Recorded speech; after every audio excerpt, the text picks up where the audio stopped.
বা আগ্রহ দেখাবেন না। এখানে আমার দুইটা প্রশ্ন আছে। আপনার সম্পর্কে তো আমরা শুনি যে আপনি অলরেডি আমাদের, মানে আমি এখন যে শহরে আছি সেই শহরে বাড়ি কিনছেন, থাকতে শুরু করেছেন, আপনার পরিবার সেখানে থাকছে এবং আপনি যুক্তরাষ্ট্রে সেটেল হবেন, এইগুলি কেউ কেউ আমাকে খুব জোর দিয়েও বলছেন। আপনি যদি একটু বলতেন। আচ্ছা, এটা তো হঠাৎ আকস্মিকভাবে প্রসঙ্গটা এলো, তাও বলছি আপনাকে যে যারা বা যে এই গুজবটা রটিয়েছে যে যুক্তরাষ্ট্রে আমরা বাড়ি কিনেছি, আমার পরিবার চলে গেছে, এবং যারা এগুলি বিশ্বাস করেছেন তাদের কাছে আমি একটা বিনীতভাবে প্রশ্ন করি যে আপনারা যার কথা শুনে বিশ্বাস করেছেন তার কাছে আপনারা কেন জানতে চান না উনি বাড়িটা কোথায় কিনেছে, অ্যাড্রেসটা কোথায়, ওই বাসাটার ছবিটা কোথায়? আপনি আমেরিকাতে আছেন অনেকদিন ধরে, আপনি জানেন আমেরিকায় যদি কেউ কোনো প্রপার্টি ওন করে, ফ্ল্যাট হোক, জমি হোক, আমি বা আমার স্ত্রী বা আমার পরিবারের সদস্য, এটা পাবলিক ডকুমেন্ট। পাবলিক ডকুমেন্ট না হলেও আপনি পেইড যে সার্ভিস প্রোভাইডার আছে তাদের কাছ থেকে যে কোনো ভাবে এটা জানা সম্ভব। সম্ভব কিনা বলে? রাইট, সম্ভব, একদমই সম্ভব। তো যারা প্রপার্টি করে লুকানো সম্ভব না স্যার। আমেরিকা প্রপার্টি করে লুকানো সম্ভব না। জি জি, যারা এই মিথ্যা, যারা খালেদ একটা মিনিট, যারা এই মিথ্যাচারটা করেছে এবং যারা এটা এই মিথ্যাচারে বিশ্বাস করেছেন তাদের কাছে আমার কয়েকটা কথা আছে। আপনারা নিশ্চয়ই জানেন যে কারো সম্পর্কে সম্পূর্ণ মিথ্যাচার করা, চরিত্র হরণ করা, দোষারোপ করা, এটা ইসলামের দৃষ্টিতে মহাপাপ। এবং আপনি এই মহাপাপটা যারা করলো তাদের কাছে এটা প্রমাণ না, যদি আপনি এই মহাপাপীর কথা প্রচার করেন বা শেয়ার করেন আপনিও মহাপাপ করছেন। ঠিক আছে? আল্লাহর ভয় করেন। আপনাদেরকে আমি গ্যারান্টি দিচ্ছি যে আমেরিকাতে আমার কোনো প্রপার্টি নাই, আমেরিকাতে আমার পরিবারের কারো কোনো প্রপার্টি নাই, আমাদের কোনো ব্যাংক অ্যাকাউন্ট নাই, কিচ্ছু নাই। কিন্তু আপনাদের কাছে আমার এক্সপেকটেশন হচ্ছে যে বা যারা এই মিথ্যাটা রটিয়েছে তাদেরকে বলবেন প্রমাণ দিতে, 1 নাম্বার। 2 নাম্বার হচ্ছে বাংলাদেশে তো আমার বাচ্চারা স্কুলে পড়ে, ঠিক আছে? সেই স্কুলে যারা সহপাঠী আছে, টিচার আছে, তারপর আমার স্ত্রী এক জায়গায় অত্যন্ত প্রসিদ্ধ একটা জায়গায় 6 বছর যাবত ইকোনমিস্ট হিসেবে কাজ করে। উনি বিভিন্ন ইকোনমিক মানে কনফারেন্সে যান। এখানে কারো না কারো কাছ থেকে তো জানা একটা সোর্স লাগবে, কাউকে না কাউকে বলতে। কারো কাছ থেকে যদি না শুনে, কেউই বললো না, আমার ওয়াইফের কলিগ, আমার বাচ্চার স্কুলের টিচার, আমার কলিগ, আমার প্রতিবেশী, কারো কোনো সূত্র উল্লেখ না করে, বাসার অ্যাড্রেস না দিয়ে, দলিল না দিয়ে, কোনো সাক্ষ্য প্রমাণ ছাড়া একটা মানুষ একটা কথা বলে আপনি এটা বিশ্বাস করলেন। এবং এই যে বিশ্বাস করলেন, দাঁড়ান একটা মিনিট খালেদ, আমাকে বলতে হবে, আপনি যেহেতু প্রসঙ্গ তুললেন, আপনি যে বিশ্বাস করলেন, এখন আপনার দায়িত্ব হচ্ছে যে এই কথাটা রটিয়েছে বা যেই কথাগুলো রটিয়েছে তাদেরকে বলেন যে কোনো একটা প্রমাণ হাজির করার। যদি সে প্রমাণ হাজির করতে না পারে বা তারা যদি প্রমাণ হাজির করতে না পারে তাহলে তাদের কোনো কথা বিশ্বাস করবেন না। আর যদি আমার বা আমার পরিবারের আমেরিকাতে কোনো property, flat, land, bank account কোনো কিছু পান তাহলে আমাদের সারা জীবন বিশ্বাস করবেন না। বাংলাদেশে যত অনুসন্ধানী সাংবাদিক আছে, আমেরিকাতে যত অনুসন্ধানী সাংবাদিক আছে, সবার কাছে চ্যালেঞ্জ ছুড়ে দিলাম, এই মিথ্যাবাদী এর পরিচয়, এর মিথ্যাচারের মুখোশ উন্মোচন করেন। কারণ এগুলি করে তারা সরল মনা মানুষ, তাদেরকে বিভ্রান্ত করে, তাদের দুঃখ দেয়, এবং এগুলি আপনার অনেক বেশি হচ্ছে। এই একটা জিনিস প্রমাণ চান, চ্যালেঞ্জ ছুড়ে দিলাম, প্রমাণ চান। প্রফেসর আসিফ নজরুল কিন্তু অনেক বড় একটি চ্যালেঞ্জ ছুড়ে দিয়েছেন এবং এটা খুব সহজেই এটা প্রমাণ করা সম্ভব তিনি যদি আসলে কোনো প্রপার্টি কিনে থাকেন। প্রফেসর আসিফ নজরুল, আসলে আমরা অনেকগুলি বিষয় আজকে কথা বলতে হবে। আপনাকে আমরা পেয়েছি সেজন্য, আবার একটু দেরিও হয়েছে সেজন্য অনেকগুলি বিষয় নিয়ে কথা বলতে হবে। আমি যেহেতু প্রসঙ্গটা উঠলো, অনেকে বলছে যে আপনি সবার আগে বোধহয় আপনি এই কথাটি তুলেছিলেন যে যারা রাষ্ট্রীয় ক্ষমতায় বা দায়িত্বে থাকে তাদের সম্পদের হিসাব দেওয়া উচিত। আপনি কি আপনার সম্পদের হিসাবও দিবেন কিনা, একবার এই কথাগুলো একটু বলে ফেলা। আরেকটি কথা হচ্ছে যে অনেকে বলছেন যে আপনারা এই সরকারি উপদেষ্টারা নাকি খুব ট্রাভেল হ্যাপি, আপনারা অনেক সফর সঙ্গী নিয়ে বিদেশে যান। বিশেষ করে ডক্টর মোহাম্মদ ইউনূসকে বলা হচ্ছে যে 11 বার তিনি বিদেশে গিয়েছেন। আপনার ক্ষেত্রেও এরকম বলা হয় যে আপনি যেহেতু ডক্টর মোহাম্মদ ইউনূসের খুব ঘনিষ্ঠ, সেহেতু আপনিও এইটার জবাব দিবেন কিনা যে আপনি যে যখন বিদেশে যান তখন বিরাট একটা প্রতিনিধি দল নিয়ে সঙ্গে নিয়ে যান কিনা, এবং সম্পদের হিসাবটা আপনি দিবেন কিনা। খুব সংক্ষেপে দুটো বিষয় একটু বলে দিতেন। হ্যাঁ জি, না আমি আরো বলবো আপনাকে। আমাদের সবার সম্পত্তির হিসাব ক্যাবিনেট ডিভিশনে দেওয়া আছে। আমি মনে করি তাদের এটা অবিলম্বে প্রকাশ করা উচিত। আমরা প্রকাশ করার জন্যই দিয়েছি প্রত্যেক উপদেষ্টা। সেকেন্ড হচ্ছে বিদেশ সফরের ক্ষেত্রে আমার জবাব আমি দিব। আমি যখন জেনেভাতে আইএলওর কনফারেন্সে গিয়েছিলাম, যেখানে স্থানীয় আওয়ামী লীগরা আমাকে অপদস্থ করার চেষ্টা করেছিল, সেখানে আমি একজন সফর সঙ্গী নেই নাই। আমার সাথে অন্য একজন উপদেষ্টা ছিলেন, উনি নিয়েছিলেন। আমি আমার পিএস, আমার মন্ত্রণালয়ের একটা মানুষকেও নেই নাই। ঠিক আছে? আমি যখন বিদেশে যাই তখন আমার মন্ত্রণালয়ের সর্বোচ্চ 2 জন লোক গিয়েছিল আমার সাথে, এক্সট্রা 2 জন লোক একটা সফরে। সেটা হচ্ছে ওখান থেকে আমন্ত্রণ করা হয়েছিল দেখে। আমি যে সফরগুলোতে গিয়েছিলাম, একটা হচ্ছে আইএলওতে জবাবদিহি করার জন্য বাংলাদেশের জন্য, আর একটা হচ্ছে আবার গিয়েছিলাম হিউম্যান রাইটস কাউন্সিলে বাংলাদেশের পক্ষ থেকে জবাব দেওয়ার জন্য। এটা আমার ম্যান্ডেটরি। আমি সৌদি আরবে গিয়েছিলাম বাংলাদেশের শ্রম বাজার নিয়ে আলোচনা করার জন্য, আর একটা গিয়েছিলাম তাদের কনফারেন্সে তাদের অতিথি হয়ে, যেখানে দুইজন সৌদি মন্ত্রী সহ আমাকে স্টেজে তারা অনেক সম্মান করিয়ে করেছে। এবং এটা যেটার কারণে বলে রাখি আপনাকে প্রসঙ্গত, সৌদি আরবে 2 বার যাওয়ার কারণে বাংলাদেশের সাথে সৌদি আরবের প্রথম শ্রম বা কর্মসংস্থানের এগ্রিমেন্ট হতে যাচ্ছে, যেটা ইন্ডিয়া পাকিস্তানের সাথেও নাই।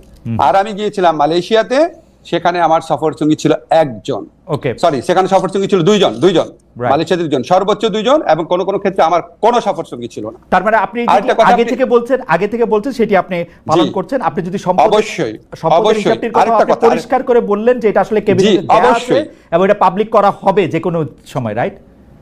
অবশ্যই। আরেকটা কথা বলি, আরেকটা কথা আমি বলতাম, এখন চট করে মনে করতে পারছি, সেটা হচ্ছে বিদেশি চিকিৎসা নেব না।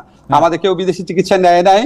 আমার ব্যক্তিগত, আমার এবং আমার পরিবার, আমি উপদেষ্টা হওয়ার পর চিকিৎসা নিয়েছি হচ্ছে পিজি হসপিটাল, যেটা এখন বাংলাদেশ হসপিটাল নামে পরিচিত, যেখানে সাধারণ রোগীরা দেখায়, সেভাবে দেখিয়েছি। ইবনে সিনাতে দেখিয়েছি, সারা জীবন যেই হসপিটালে দেখাতাম সেখানেই দেখিয়েছি। কোনোদিন বাইরে যাওয়া তো দূরের কথা, বাইরের ওষুধ পর্যন্ত খাই নাই। ওকে, প্রফেসর নজরুল, আমরা একদম এর পরের যে আবার প্রসঙ্গটি যেতে চাই সেটি আবার লন্ডনে প্রফেসর ডক্টর মোহাম্মদ ইউনূস আমাদেরকে মানে একটা প্রশ্নের জবাবে উনি এরকম সংস্কারের বিষয়টি কেন নির্বাচিত প্রতিনিধিদের কাছে ছাড়ছেন না বা ছাড়া হইতেছে না, এরকম একটা প্রশ্নের জবাবের এক পর্যায়ে তিনি বলছেন ভোটাররা আসলে কার কি বক্তব্য আছে, কি আছে সেগুলি জানতে চায় না, তারা শুধু বুঝতে চায় কে তাকে বেশি টাকা দেবে তাকেই ভোটটা দেয়। স্যার, আপনি এইটা দেখছেন কি না যে এইটা কিন্তু আসলে সত্যি সত্যি ডক্টর মোহাম্মদ ইউনূস বলছে? টু মাই আটার সারপ্রাইজ।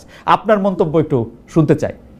না, এটার মধ্যে আমি একটু যোগ করে রাখি স্যার, যে আমার কাছে মনে হয় কিন্তু তিনি মিথ্যা বলেন নাই, কিন্তু কথাটা একটু হাসিনা-এস্ক হয়েছে, শেখ হাসিনার মতো হয়েছে। না, আমি আপনাকে বলি, স্যারের কথাটা সীমিত ক্ষেত্রে সত্যি, কোন কোন ভোটারের ক্ষেত্রে এটা সত্যি, কিন্তু সিংহভাগ ভোটারের ক্ষেত্রে এটা সত্যি না। যদি শুধু টাকা দিয়েই ভোট কেনা যেত, তাহলে তো আওয়ামী লীগ আপনার 2018 সনে কিনেই ভোট করতে পারতো, এই রাতের ভোট তো করতে হতো না।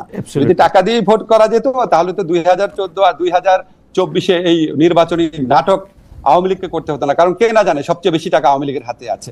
স্যার তো সীমিত ক্ষেত্রে বলেছে, সীমিত ক্ষেত্রে কোনো ভোটারকে হয়তো করা যায়, ভোট ব্যাংক আছে আমাদের এখানে, আপনি জানেন তো সত্যি, সেটাকে হয়তো একটু স্যার জেনারেলাইজ করে ফেলেছে, এটা হয়তো একটুখানি আপনার কনফিউশনে তৈরি করেছে। আরেকটি বিষয় আপনার সাথে নামের সাথে জড়িত, কিন্তু আমি বিষয়টাকে আরেকটু অন্যভাবে প্রশ্ন করতে চাই। আমরা দেখেছি যে গত সরকার ক্ষমতাচ্যুত হওয়ার পরে আমরা ভারতের সাথে বিভিন্ন বিষয়ের যে চুক্তিগুলি রয়েছে সেই চুক্তিগুলি জনসমক্ষে আসবে, সেটা আমরা চেয়েছিলাম, অনেকে চেয়েছিল যে সেই চুক্তিগুলি বাতিলও করা হবে, কিন্তু সেই চুক্তিগুলি বাতিল করা হয়েছে বলে একটিও আমি শুনি নাই, জনসমক্ষেও আসে না। এটার কারণ কি? অনেকে বলে থাকেন এর জন্য নাকি আপনি একজন নিয়ামক, কারণ আপনি ভারতের একজন পরীক্ষিত বন্ধু। আমি স্যার আপনাকে দালাল শব্দটি বলতে পারলাম না, কিন্তু অনেকে এটাও বলে। যাই হোক খালেদ, আমি আপনাকে জিজ্ঞেস করি, আপনি কি 15 বছর এই কথাটা শুনেছেন যে আমি পাকিস্তানের দালাল, আমি পাকিস্তানপন্থী, আমি আইএসআই এর এজেন্ট? প্রচন্ড ভাবে শুনেছেন না? আমি রাজাকার, ছাত্রলীগ মিছিল করেছে আমাকে ধাওয়া করে পাকিস্তানে পাঠিয়ে দিবে, অনেকবার তো শুনেছেন অনেক কিছু। হ্যাঁ, তো এখন বললাম যে এটা তো আপনার কিছু মানুষ এত সরল প্রকৃতি, তাদের কোনো একটা মানুষ অন্য একটা কিছু বললো সাথে সাথে বিশ্বাস করা শুরু করে, আমাদের বৈশিষ্ট্য। কিন্তু বাংলাদেশের ম্যাক্সিমাম মানুষের বুদ্ধিমত্তা অত্যন্ত প্রখর, তারা এইসব প্রচারণায় কান দেয় না।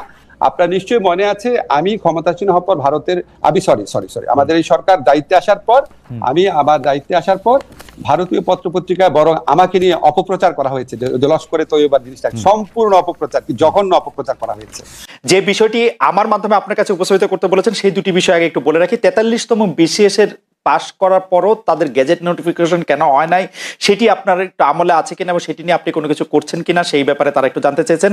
আরেকটি বিষয় জানতে চেয়েছেন যে তারা বয়স সীমা, সরকারি চাকরির বয়স সীমা 35 বছর বয়স পর্যন্ত হবে কিনা, সেটি আপনারা কিভাবে করবেন সেটি জানতে চেয়েছেন। আর আমার প্রশ্নটিও করে রাখি, আপনি আমাদের অনেকগুলি প্রশ্ন রয়েছে, শুধু আপনি যদি খুব না এই দুটি যদি আপনি জবাব দেন, তারপর আমি মানে আপনার মতামত বলেন, তারপর আমরা প্রশ্নটি করি, কারণ এই প্রশ্নটি আবার এনিভাইয়ের বক্তব্যের সাথে লিঙ্কড। জি না, এখানে হচ্ছে প্রশাসন তো সংস্কারের কমিশন হয়েছে, বয়স সীমার বিষয়টাও আলোচনা হচ্ছে এবং দ্রুত সময়ের মধ্যেই পিএসসির সাথেও আমাদের আলোচনা হচ্ছে যাতে এই যে নিয়োগ পরীক্ষা শুধু বিসিএস না, অনেকগুলো পরীক্ষা স্থগিত আছে, সেই পরীক্ষাগুলো যাতে দ্রুত দেওয়ার ব্যবস্থা করা যায় সে বিষয়ে আমরা কাজ করছি। আশা করি খুব দ্রুত সময়ের মধ্যেই সেটি নিয়োগ পরীক্ষাগুলো হবে। ওকে, আর প্রশ্নটি হচ্ছে যে এক দফা সরকার পতন আন্দোলনের আগে আপনাদের যে 9 দফা দাবি ছিল তাতে দলীয় লেজুর ভিত্তিক ছাত্র রাজনীতি নিষিদ্ধের দাবি ছিল আপনাদের, কিন্তু অনেক ক্ষেত্রে সেটি দলীয় লেজুর ভিত্তিক ছাত্র রাজনীতি না হয়ে গোটা ছাত্র রাজনীতি নিষিদ্ধের দিকে আপনারা যাচ্ছেন, এটি একটা কথা। আরেকটি কথা হচ্ছে যে উপাচার্যদের সরিয়ে দেওয়া হয়েছে, বড় পদগুলিতে নতুন নিয়োগ হয়েছে, 2-3 মাস বন্ধ থাকার পরে ক্লাসও শুরু হয়েছে, কিন্তু ছাত্রলীগের যারা নেতাকর্মী আছেন তাদের লেখাপড়ার কি হবে? আপনারা, তারা তো ক্যাম্পাসে ফিরতে পারছে না, রাজশাহীতে জাহাঙ্গীরনগর বিশ্ববিদ্যালয়ে তাদেরকে পিটিয়ে মারা ঘটনা ঘটেছে, তাদের আসলে ভবিষ্যৎ কি হবে? এই দুটি ব্যাপারটা যদি একটু বলেন। আরেকবার একটু যদি বলতেন। মানে একটা তো হচ্ছে যে 9 দফার একটা দফা ছিল যে ছাত্র রাজনীতি, ছাত্র রাজনীতিটাকে দলীয় লেজুর ভিত্তি মুক্ত করবেন, কিন্তু এখন দেখা যাচ্ছে ছাত্র রাজনীতি বাদ দেওয়ার। জি দেখুন, ছাত্র রাজনীতি নিষিদ্ধের কথা কিন্তু মানে আমরা বলছি না, বা বৈষম্যবিরোধী ছাত্র আন্দোলন থেকেও বলা হচ্ছে না সরাসরি। মূলত সাধারণ শিক্ষার্থীদের জায়গা থেকে এটি আসছে। এটি আসছে কেন, এটাও আমাদের একটু বুঝতে হবে যে আমাদের কিন্তু শিক্ষার্থীদের একটা দীর্ঘদিনের ট্রমা রয়েছে, যে একটা ক্ষমতায় সরকার যায় এবং তার ছাত্র সংগঠন সেখানে ক্ষমতা চর্চা করে, দখলদারিত্ব করে এবং শিক্ষার্থীদের উপর নির্যাতন করে। এখন সামনের আমরা এখানে এখন না হলে অন্তর্বর্তীকালীন সরকার, কিন্তু সামনে যদি একটা রাজনৈতিক দল ক্ষমতায় আসে, তার ছাত্র সংগঠন যে একই কাজ করবে না সেই নিশ্চয়তাটা শিক্ষার্থীরা চাচ্ছে, এবং সেই ট্রমা থেকে কিন্তু সারা এই কথাটা বলছে। কিন্তু আমরা মনে করি যে এটি কোনো সমাধান নয়, ছাত্র রাজনীতি অবশ্যই থাকতে হবে। সেক্ষেত্রে দলীয় লেজুর ভিত্তি মুক্ত করেই স্বাধীনভাবে ছাত্রদেরকে কাজ করতে দিতে হবে, রাজনৈতিক চর্চা করার সুযোগ দিতে হবে। আর ছাত্রলীগের ছাত্রদের ক্যাম্পাসে ফেরা বা তারা তাদের জীবনের নিরাপত্তা, শিক্ষা জীবনের নিরাপত্তা, সেটি সেক্ষেত্রে দেখেন, ছাত্রলীগের একটা বড় অংশ কিন্তু এই আন্দোলনের সময় আমাদের সাথে জড়িত হয়ে গেছে। আন্দোলনের শুরু থেকে, কোটা সংস্কারের সময় থেকে কিন্তু তারা আমাদের সাথে এসেছিল। এবং ছাত্রলীগের আসলে খুব কম একটা অংশ যারা আসলে চিহ্নিত সন্ত্রাসী, যারা আসলে বেশিরভাগই যারা অছাত্র অথবা সন্ত্রাসী কার্যক্রম করেছে ক্যাম্পাসগুলোতে, হলগুলোতে, তারাই কিন্তু আজকে ভয়ে ক্যাম্পাসগুলোতে আসতে পারছে না, কারণ তাদের আসলে কোনো নৈতিক জায়গা থেকেও তারা শিক্ষার্থীদের সামনে দাঁড়াতে পারছে না। তো সেক্ষেত্রে বিশ্ববিদ্যালয় প্রশাসন ব্যবস্থা নেবে। আমরা একটা রিকনসিলিয়েশন প্রজেক্ট অবশ্যই চাই। যারা চিহ্নিত, যাদের বিরুদ্ধে সুস্পষ্ট অভিযোগ রয়েছে, তাদের বিরুদ্ধে প্রশাসনিক এবং আইনগত ব্যবস্থা যাতে নেওয়া হয়, এবং এছাড়া যারা নিরপরাধ বা নীরব ভূমিকা পালন করেছে তারা তাদের শিক্ষা জীবন শেষ করতে পারবে। এই বিষয়ে আমরা বিশ্ববিদ্যালয় প্রশাসনের সাথে কথা বলেছি। ওকে, মানে অনেকে এরকম একটা বলছেন যে যারা আসলে ক্রিমিনাল অ্যাক্টিভিটির সাথে জড়িত ছিলেন তাদের বিরুদ্ধে তো মামলা, তারপর আইনি কার্যক্রমগুলি হতেই